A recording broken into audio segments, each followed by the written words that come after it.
오늘 말씀은 누가 하신 말씀입니까? 방금 읽었는데요. 네. 맨 처음에 하나님이 말씀하시기를 이렇게 나와 있죠. 하나님이 말씀하시는 것을 우리가 믿을만 합니까? 아니면 좀 재고 좀 기다려보고 생각해 봐야 됩니까? 그렇죠? 믿을만 하죠.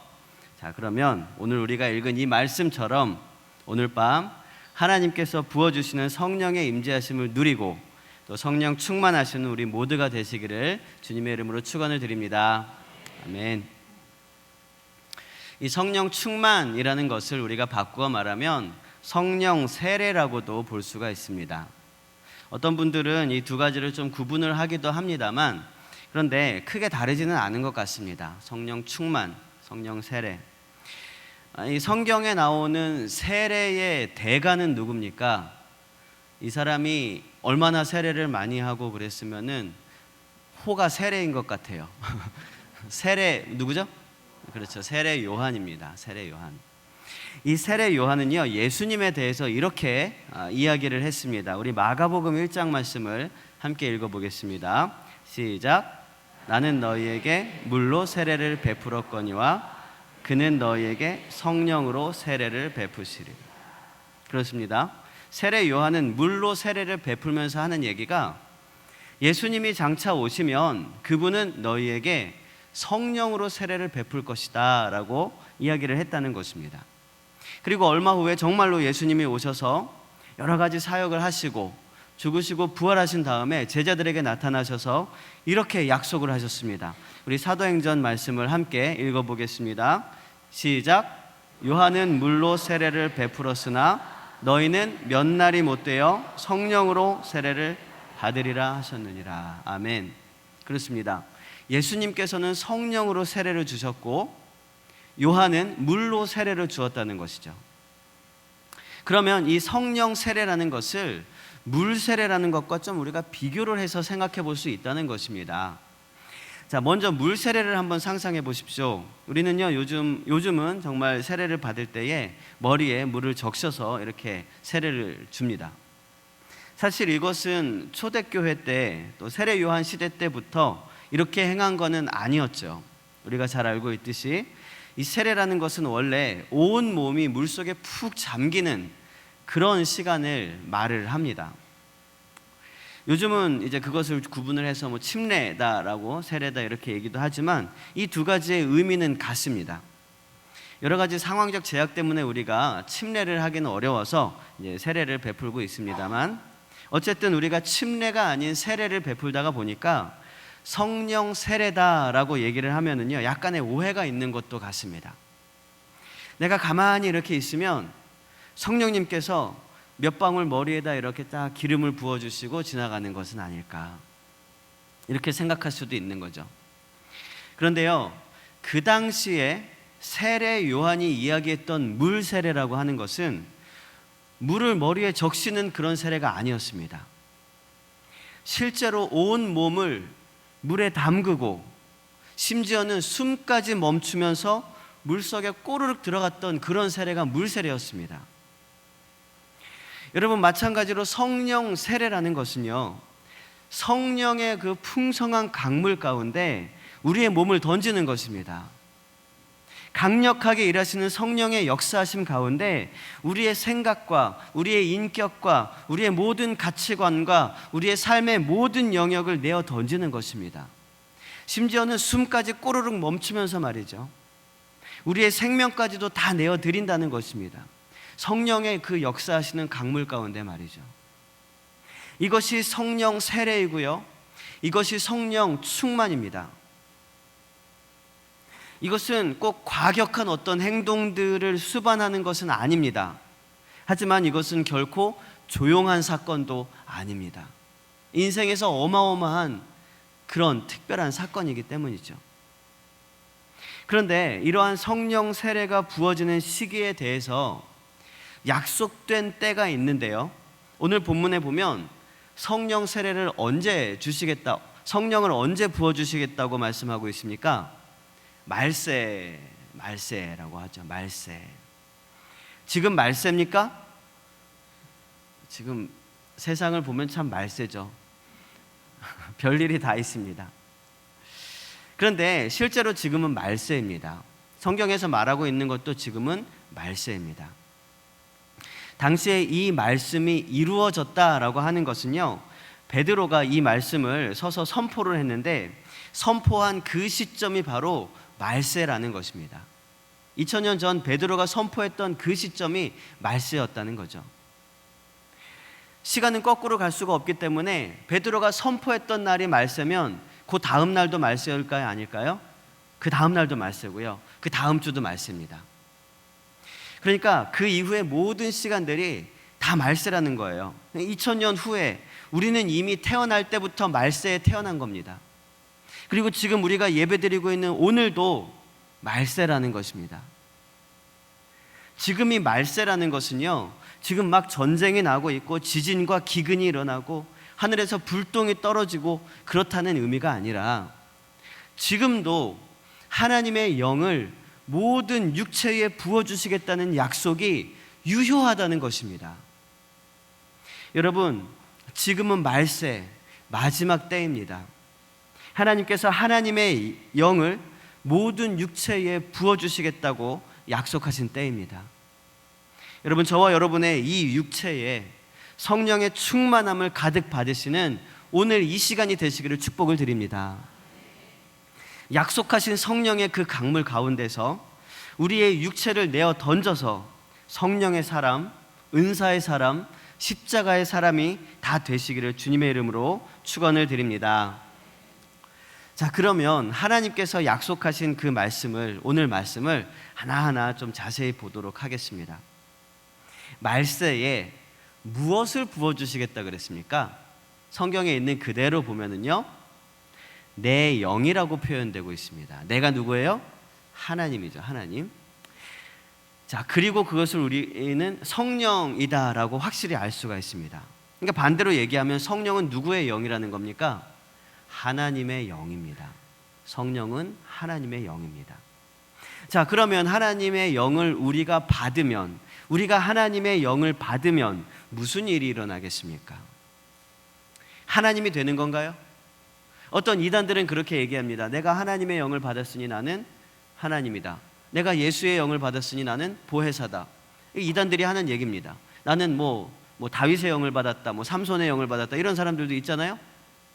이단들 중에는 있습니다. 근데 하나님께서는 친히 하나님의 영을 우리 모든 육체에다가 부어주신다 그랬어요. 그러면 우리가 하나님의 영을 받으면 무슨 일이 일어나게 되는 걸까요? 우리 고린도전서 2장 말씀을 함께 읽어보겠습니다. 10절부터 12절까지입니다. 시작. 오직 하나님이 성령으로 이것을 우리에게 보이셨으니 성령은 모든 것 곧 하나님의 깊은 것까지도 통달하시느니라. 사람의 일을 사람의 속에 있는 영 외에 누가 알리요? 이와 같이 하나님의 일도 하나님의 영 외에는 아무도 알지 못하느니라.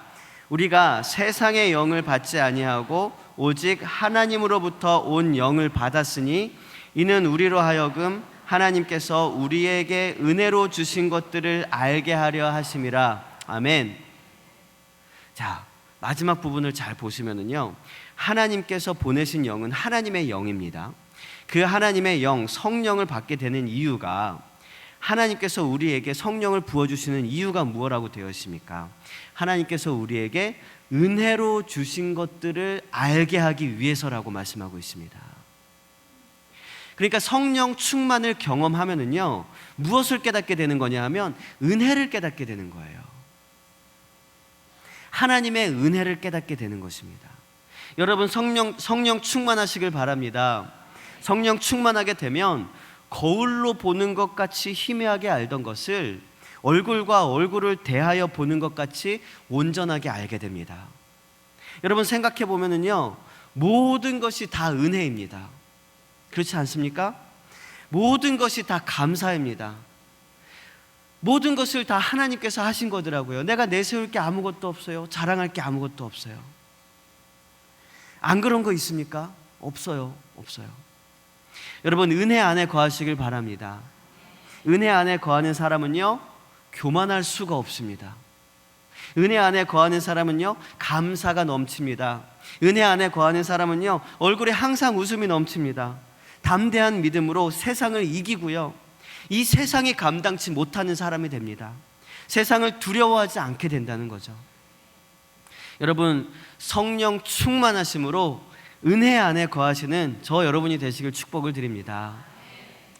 근데 오늘 말씀 보면은요, 말세에 성령이 부어질 때 각 세대별로 특별히 다음과 같은 현상들이 일어난다고 말씀을 하고 있습니다. 세대별로 좀 다르게 일어난다는 거예요. 자, 첫째로 자녀의 세대들은 무슨 일이 일어납니까? 뭘 한다고요?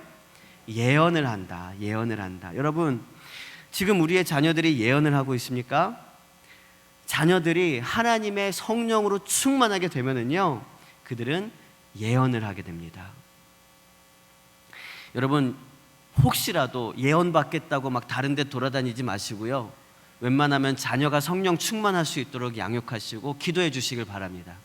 그럼 자녀들이 예언해 줄 거예요. 여러분, 예언은 무엇입니까? 우리가 생각하는 예언은요, 미래의 어떤 일을 먼저 알게 되는 것이라고 생각을 할 수가 있는데요, 비단 그것뿐만이 아닙니다. 예언이라는 것은 하나님께서 그 입에 하나님의 말씀을 예비해 두시면 그것이 예언입니다. 물론 그렇게 되면 때로는 미래의 일을 예측하여 말할 수도 있어요. 하지만 그것뿐만 아니라 지구 반대편에서 일어나고 있는 정말 우리가 이해할 수 없는 그런 일들이 참 많이 있습니다. 그런 일들의 영적인 그런 어떤 일들, 이유들, 혹은 우리 삶 속에 하나님께서 원하시는 뜻이 무엇인지, 혹은 말씀 가운데서 하나님께서 우리 삶 속에서 일으키시길 원하시는 하나님의 역사들이 무엇인지, 그 여러 가지의 하나님께서 계획해 주신 그런 많은 메시지들이 우리의 입술을 통해서 선포된다면요, 이것이 예언입니다. 여러분, 자녀들이 성령 충만했는지를 살펴보기 위해서 가장 먼저는요, 그들의 입술의 말을 보면 돼요. 무슨 말을 하고 있는가? 어떤 단어를 사용하고 있는가? 입술의 말이 하나님께서 예비해 두신 그런 말을 하고 있다면요, 그 아이들은요, 걱정할 게 없습니다. 그 자녀들은요, 그 모든 인생길을 하나님께서 성령으로 인도하여 주실 것입니다. 성령이 충만해지면요, 입술의 말부터 바뀌게 되는 거예요. 그런데요, 반대로 성령의 충만하심을 가장 먼저 가로막는 장애물이 무엇인가 하니 이 말이라는 겁니다. 내가 성령 충만을 위해서 기도하고, 혹은 내가 성령 충만을 받았는데, 그런데 그 성령의 인도하심에 따르지 않고 평소에 하던 그런 부정적인 말, 불평의 말들이 먼저 막 쏟아져 나오면은요, 이 말에는 힘이 있기 때문에 이게 성령의 역사를 가로막는 거예요. 우리의 마음을 돌밭으로 만들어 버리는 거예요. 그래서 성령의 역사가 일어나려다가도 막 멈추는 것입니다. 여러분, 우리는 말을 주의해야 되는 것이에요. 입술을 주의해야 되는 것입니다. 이사야 선지자가요, 하나님의 환상을 딱 보자마자 가장 먼저 걱정한 게 뭐였는지 한번 보세요. 이사야 선지자가요, 하나님의 말씀을 입술에 딱 담으려고 할 때 천사가 와서 가장 먼저 정결케 한 부분이 어딘지 한번 보세요. 우리 이사야 말씀을 함께 읽어볼까요? 6장입니다. 시작. 그때에 내가 말하되 화로다 나여 망하게 되었도다. 나는 입술이 부정한 사람이요, 나는 입술이 부정한 백성 중에 거주하면서 만군의 여호와이신 왕을 배웠음이로다 하였더라. 그때에 그 스랍 중에 하나가 부젓가락으로 제단에서 집은 바 핀 숯을 손에 가지고 내게로 날아와서 그것을 내 입술에 대며 이르되, 보라, 이것이 내 입에 닿았으니 내 악이 제하여졌고 내 죄가 사하여졌느니라 하더라. 아멘. 그렇습니다. 입술을 먼저 조심해야 돼요. 말을 먼저 조심해야 한다는 것입니다. 하나님께서도요, 이사야를 통해서 예언의 사역들을 해 나가시기 전에 먼저 입술을 정결케 하는 것을 우리가 보는 것입니다. 우리를 통해서, 또한 우리의 자녀들을 통해서 성령의 역사가 일어나기 위해서 우리는요, 우리의 말을 주의해야 한다는 것입니다. 사용하는 단어들을 우리는 선별해야 되고요. 뿐만 아니라 심지어는 이 뉘앙스라고 하죠. 뉘앙스까지 우리는 조심해야 돼요. 뉘앙스 뭔지 아시죠? 뉘앙스가 어느 나라 말인지 아십니까? 프랑스 말이더라고요. 프랑스에 찾아봤어요. 뉘앙스의 정확한 사전적 의미는 이겁니다. 음색, 명도, 채도, 색상, 어감 따위의 미묘한 차이. 말 한마디를 해도 미묘한 차이가 있죠. 여러분, 미묘한 그 차이 속에 우리의 진심이 담겨 있습니다. 말을 할 때에 미묘한 그 차이를요, 이걸 우리는 주의해야 되는 거예요. 근데 남자들은요, 기본적으로 이걸 알아챌 수 없는 은사가 있습니다. 그리고 여자들은요, 기본적으로 이 뉘앙스를 오해하는 은사가 있습니다. 그래서 남자랑 여자랑 대화를 하면 항상 싸우는 거예요. 남자의 의도와는 전혀 상관없게 오해를 하고 또 행동 하나하나에 대해서 서로 다르게 이해를 하기 때문이에요. 이거는 비단 남자와 여자의 문제뿐만이 아닙니다. 우리가 10수년을, 20년, 30년을 서로 다른 문화에서 살았는데 서로 대화가 통하겠습니까? 서로 말이 잘 통하겠습니까? 그래서 우리는요, 이러한 아주 작은 부분, 미묘한 부분까지도 우리는 진짜 주의해야 되는 것입니다. 이 뉘앙스 하나로 참 많은 사람들이 행복해지기도 하고요, 또 많은 사람들이 두려움과 염려와 걱정에 빠져버리기도 합니다. 저 사람이 나한테 왜 저 표정을 지었을까? 저 사람이 나한테 그렇게 하라고 한 진짜 의도는 뭘까? 이 의도 하나 때문에 굉장히 마음이 때로는 불편하기도 하고 때로는 너무 행복하기도 하고 합니다.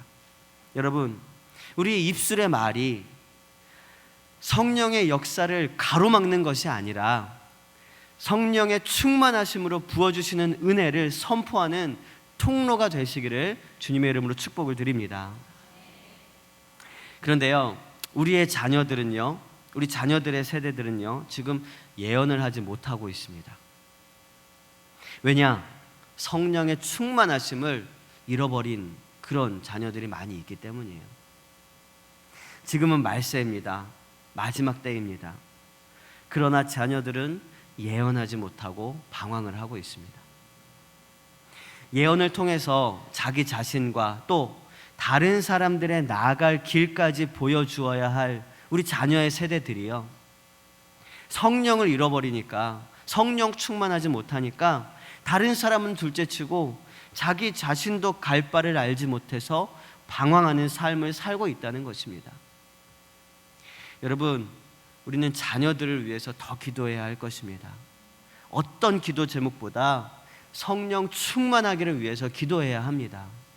더 이상 방황하지 않고 더 이상 헛된 곳에 시간을 버리지 않고 하나님의 뜻이 무엇인지를 아는 그런 우리의 다음 세대들이 될 수 있도록 기도하시길 바랍니다.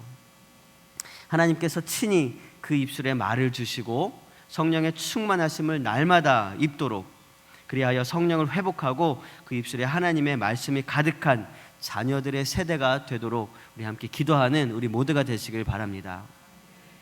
그 다음으로 성령이 충만해지면은요, 젊은이들은 환상을 봅니다. 환상. 이 환상이라는 단어는 영어로 바꾸어 보니까는 비전이라고 되어 있더라고요. 비전. 여러분, 우리 젊은이들이 비전을 보고 달려가고 있습니까? 바꾸어서 좀 질문을 드립니다. 우리 다 젊은이잖아요, 그죠? 여러분은 마음에 새겨놓은 그 비전 때문에 가슴 떨려본 지가 여러분 언제입니까? 얼마나 되었습니까? 아무리 힘들고 어려워도 이거 하나만 떠올리면 다시 가서 공부할 수 있고 다시 가서 엎드려 기도할 수 있고 다시 새로운 노력을 할 수 있었던 그 가슴 떨리는 비전을 마음에 품었던 적이 언제입니까? 여러분, 지금도 제가 이렇게 물어봤을 때 저는 지금도 가슴 떨리는 이 비전이 있습니다 라고 대답할 수 있는 분들이 있다면요, 우리는 아직 젊은이들입니다. 여러분, 젊은이들은요, 이 가슴 떨리는 비전을 먹고 사는 사람들입니다. 이 젊은이들을 움직이게 할 수 있는 방법은요, 비전을 보여주는 거예요.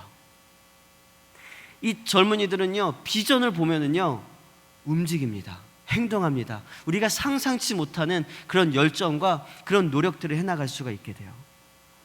구체적이고 실현 가능한 그런 비전이 있으면은요, 이 청년들은 움직이고 또 열매를 맺어간다는 사실이에요. 그런데요, 청년들에게 보여줄 수 있는 비전이 과연 무엇이겠습니까? 청년들이요, 20년, 30년 후에 그런 어떤 자신들의 삶을 상상할 때에 누구를 보고 상상을 하겠습니까? 우리는 우리의 청년들을 일컬어서 비전의 세대라고 이야기합니다. 너희들이 우리의 비전이야, 이렇게 얘기를 합니다. 그런데요, 사실상 그들의 비전은 바로 우리들입니다. 우리 부모의 세대들입니다. 왜냐하면 그들은 우리를 보면서 20년 후, 30년 후를 기대하기 때문이에요. 우리가 뜨겁고 열정적으로 살아가고 우리에게 맡겨진 사명을 감사와 기쁨으로 감당하면서 그렇게 살아가고 있으면은요, 그들도 우리의 모습을 보면서 그 뜨거운 비전을 마음에 새기고 살아갑니다. 그런데요, 우리가 삶에 지쳐서 무너져 있고 우리의 신앙조차도 제대로 지키지 못하고 내어 던지면서 살아가고 그런 모습들을 보여주면은 우리 청년들은요, 그런 우리의 모습을 보고 어떻게 비전을 품을 수 있겠습니까?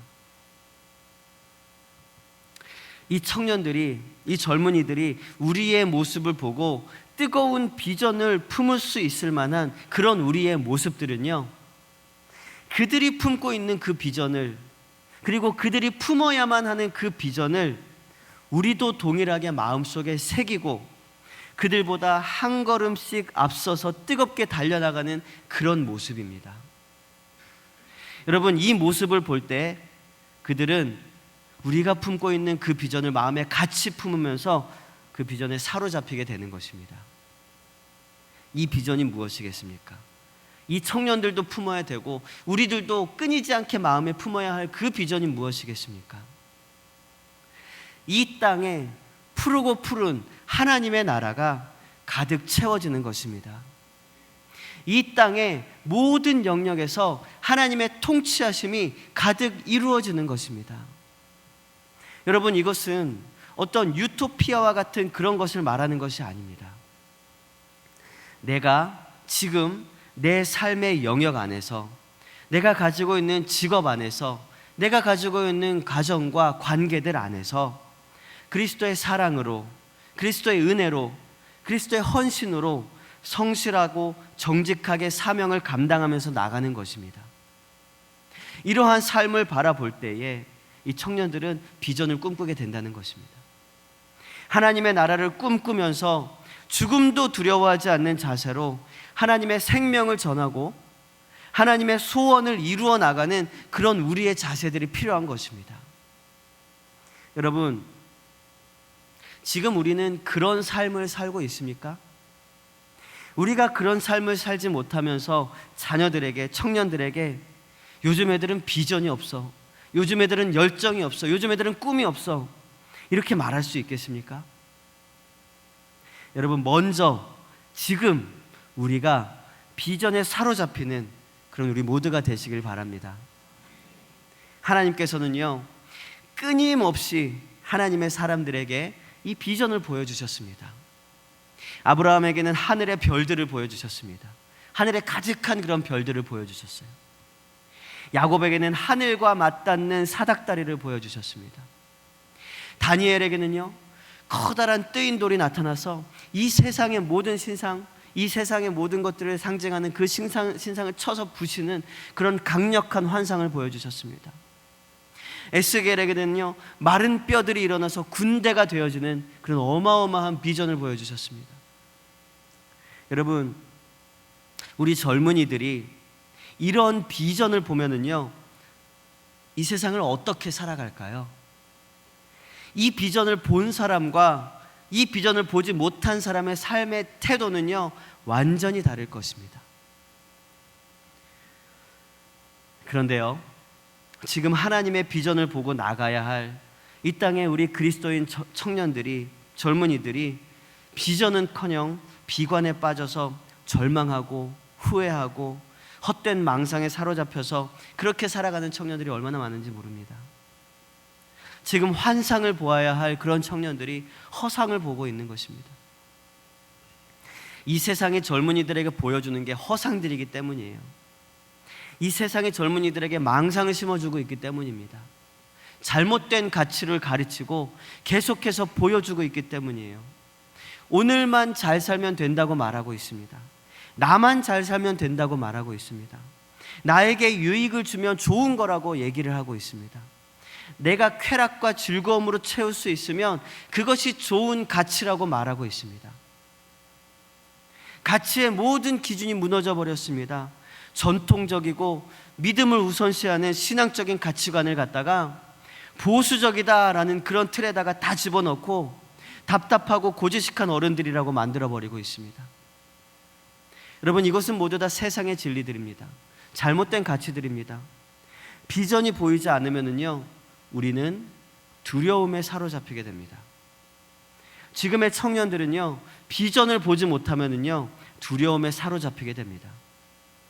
미래에 대한 두려움, 가족들에 대한 두려움, 재정적인 부분에 대한 두려움, 또 여러 가지 관계에 대한 그런 두려움에 사로잡히게 되는 거예요. 이런 두려움들이 모든 삶 속에서 곳곳에서 삶 속에 묻어 나올 때에 결국은 염세적인 세계관을 만들어 버리고 이걸 이기려고 노력도 안 하는 그런 자세로 만들어 버리게 됩니다. 그리고 나서 그런 상태로 우리 부모 세대를 바라보죠. 그랬더니 부모 세대도 별반 다를 게 없는 거예요. 어차피 나중에 되어도 지금처럼 두렵고 어두운 세상이라고 그렇게 보게 되는 것입니다. 그러면 이제는 포기하게 되고, 사단은 그렇게 계속해서 청년들을 몰고 가는 거예요. 사단은 계속해서 그렇게 자살과 음란, 탐욕, 거짓, 쾌락으로 이 세대를 물들이고 있는 것입니다. 뿐만 아니라 다른 사람을 사랑하는 법을 잃어버리게 만들어버렸습니다. 다른 사람을 사랑하지 않고 자기 자신을 사랑하는 법을 가르치고 있습니다. 성경에는요, 나를 버리고 주님을 따르라고 말씀하고 있습니다. 성경에는요, 나를 미워하라고 말씀하고 있습니다. 그런데 이 세상에서는 자기를 사랑하라고 얘기를 하고 있습니다. 모든 것은요, 우리의 젊은이들이 비전을 제대로 보지 못하기 때문입니다. 왜 그렇게까지 되었습니까? 그 이유는 단 하나입니다. 성령 충만하지 못하게 되었습니다. 때문입니다. 여러분, 우리들은 물론이거니와 우리의 자녀들과 우리의 모든 젊은이들이 성령 충만해야 되겠습니까? 하지 말아야 되겠습니까? 성령 충만해야 되겠습니까? 하지 말아야 되겠습니까? 해야 되겠죠. 해야 되겠습니다. 여러분, 우리 모든 젊은이들은 성령을 회복해야 됩니다. 성령이 충만하면 비전을 볼 수 있습니다. 비전을 보면 움직일 수 있습니다. 허상과 환상을 구별할 수 있습니다.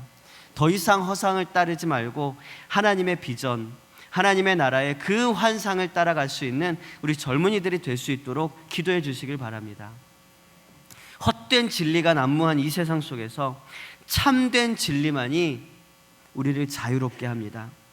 성령님은 진리의 영이십니다. 우리는 성령의 충만함을 통해서 진정으로 우리의 비전을 바라보고 참된 자유를 누릴 수 있습니다. 비전을 보고 이 세상을 깨우며 진리로 자유케 되는 저와 여러분이 되시기를 축복을 드립니다. 세 번째로, 말세에 성령이 부어지면, 성경 표현 그대로 하면 늙은이들은 꿈을 꿉니다. 성경에 그렇게 나와 있습니다. 근데 제 성경에 나와 있다고 해서 제가 늙은이라고 하면 좀 불편하시죠? 저도 불편합니다. 그래서 부모 세대라고 좀 바꾸어 보도록 하겠습니다. 부모님의 세대들, 부모의 세대들 꿈을 꿉니다. 성령이 임하시면 부모의 세대들은 다 꿈을 꿉니다. 여러분, 꿈을 꾸십니까? 꿈 꾸시죠? 이 꿈이라는 게 무엇입니까? 이건 원어로 봐도, 영어로 봐도 이 비전과는 다릅니다. 비전과는 다르고요, 진짜로 잠잘 때 꾸는 꿈입니다. 진짜로 잠잘 때 꾸는 꿈을 말하는 거예요. 이 꿈을 꾼다는 게 그러면 여기서는 무슨 의미겠습니까?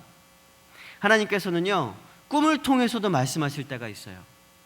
영적으로 정말 예민하고 영적으로 하나님 앞에 순결하게 거룩하게 그렇게 살아갈 때에 하나님께서는요, 꿈을 통해서도 말씀하실 수 있어요. 성경에도 나와 있죠. 꿈의 사람이 누굽니까? 요셉이죠. 요셉. 그렇죠.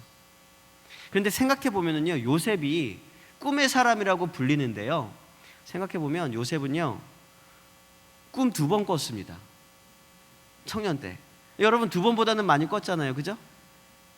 그리고 조금 더 이제 자라나서 이 꿈을, 다른 사람의 꿈을 한 2-3번 정도 그렇게 하나님의 뜻으로 이렇게 해석을 해줍니다.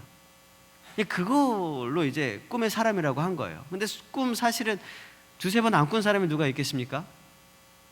그럼에도 불구하고 이 요셉을 꿈의 사람이라고 부른 이유가 있어요. 왜 그랬냐면, 그가 이 꿈을 통해서 받은 하나님의 비전을, 이 꿈을 통해서 받은 하나님의 그 말씀을, 하나님의 약속을 마음에 새기고 주님 부르시는 그날까지 성실하게 본인의 사명을 감당했기 때문이에요. 매일매일 꿈꿔서 그 꿈대로 막 살아가고 그랬던 게 아닙니다. 요셉은요, 어린 시절에 꾼 꿈을 가지고, 꿈을 통해서 하나님께서 주신 약속을 가지고 끝까지 달려나간 것입니다. 하나님께서는요, 꿈을 통해서도 이 비전을 주시는데요, 우리가 그 꿈을 통해서 받은 비전을 가지고 끝까지 나아갈 수 있는 그 성실함이 우리에겐 있는가, 우리에겐 그 열정이 있는가, 그러면 우리 모두 다 꿈의 사람입니다. 여러분, 어떤 사람들이 이 꿈을 통해서 주시는 하나님의 약속, 이 비전을 마음에 새기고 끝까지 달려갈 수 있겠습니까?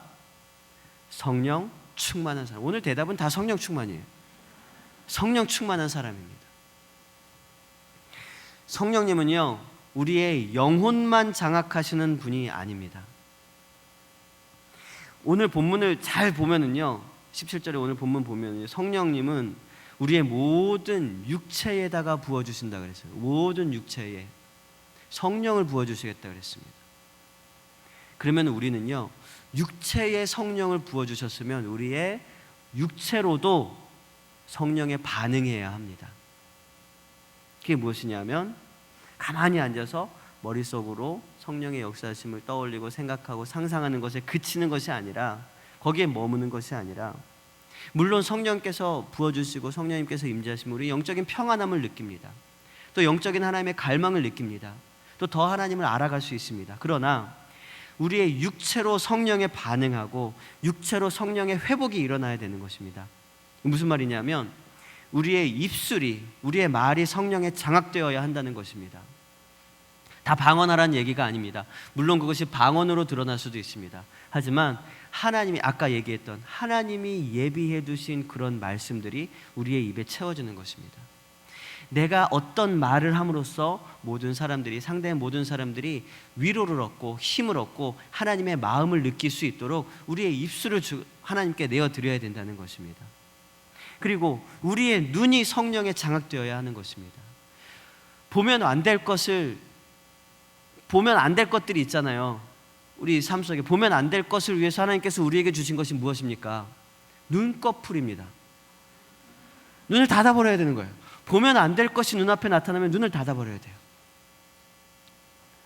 하나님께서 기뻐하시는 것을 바라보고, 하나님께서 우리의 마음속에 주시는 그런 하나님 나라의 환상들, 비전들을 바라보고, 하나님의 방향을 바라보고, 하나님의 말씀을 눈에 채우고 귀에 채우고 마음에 채워야 한다는 것입니다. 우리의 삶이 성령에 장악되어야 한다는 것입니다. 이것이 육체로 성령에 반응하는 것들입니다.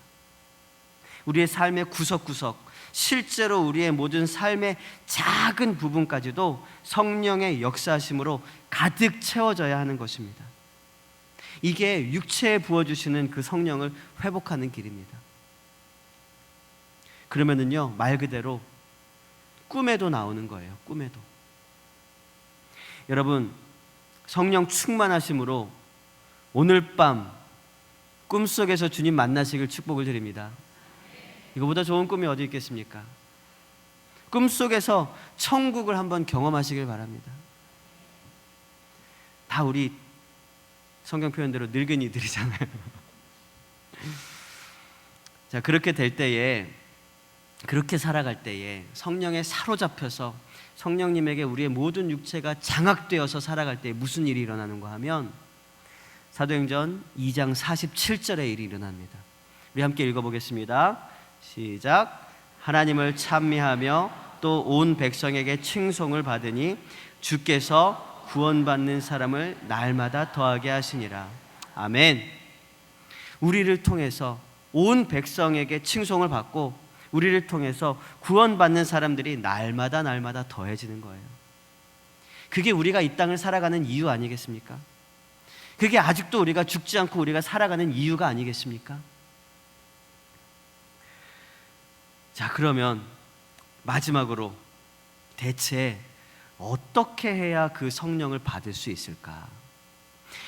성령 충만해야 되는 것도 알겠고, 성령 충만하게 되면 자녀들이 예언하고 청년들이 환상을 보고 부모의 세대들은 꿈을 꾼다고 하는 것도 알겠는데, 어떻게 하면 이 성령 충만함을 받아서 누리고 그렇게 살아갈 수 있겠느냐라는 것이죠. 여러분, 오늘 사도행전에서는 뭐라고 말하고 있습니까? 이들이 뭐 하다가 성령 충만을 받았습니까?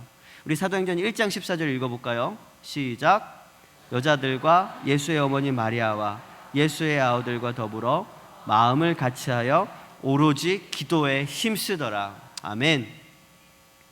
일단은 기도해야 됩니다. 기도를 통해서 성령 충만이 약속되어져 있기 때문이에요. 그런데 어떤 기도냐 하면은요, 약속에 근거한 기도를 해야 되는 거예요. 하나님이 약속을 하셨거든요. 예수님께서 약속을 하셨거든요. 사도행전 1장 5절도 읽어볼까요? 시작. 요한은 물로 세례를 베풀었으나 너희는 몇 날이 못되어 성령으로 세례를 받으리라 하셨느니라. 성령을 주시겠다고 하신 이 약속을 붙들고 기도하는 거예요. 하나님께서는 간구하는 사람들에게 성령을 주시겠다 그랬거든요. 우리 누가복음 말씀도 읽어볼게요. 시작. 너희가 악할지라도 좋은 것을 자식에게 줄 줄 알거든 하물며 너희 하늘 아버지께서 구하는 자에게 성령을 주시지 않겠느냐. 이것도 예수님 말씀이잖아요. 구하는 자에게 성령을 주시지 않겠느냐. 반드시 주실 것이다라는 것입니다. 여러분, 우리가 성령의 충만하심을 누리지 못하는 이유가 있다면 딱 한 가지입니다. 구하지 않았기 때문이에요.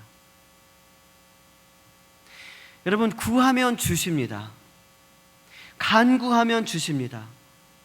만약에 내가 하기 어렵고 내가 잘 모르겠다면, 어떻게 하는지 잘 모르겠다면요, 도움을 요청하면 됩니다. 여러분, 도와주실 분들은 주님께서 세우신 주님의 몸된 교회 공동체 안에 너무나 많이 있습니다. 그리고 이렇게 도와주는 사람들이 있으면요, 그들을 통해서도 성령을 받을 때가 있습니다. 성경에 나오죠. 특별히 하나님께서 세우신 사도들을 통해서 성령의 충만함을 얻게 되는 거예요. 우리 사도행전 8장 말씀 한번 읽어볼까요? 시작. 이에 두 사도가 그들에게 안수하며 성령을 받는지라.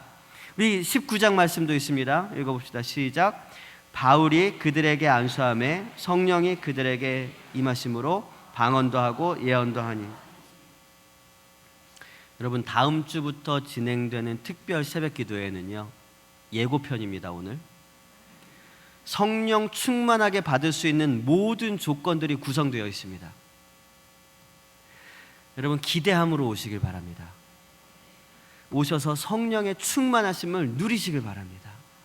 여러분, 우리가 지금까지 이 말씀을 나누었는데 성령 충만을 받아야 돼요, 말아야 돼요? 받아야 돼요. 그러면 오시길 바랍니다.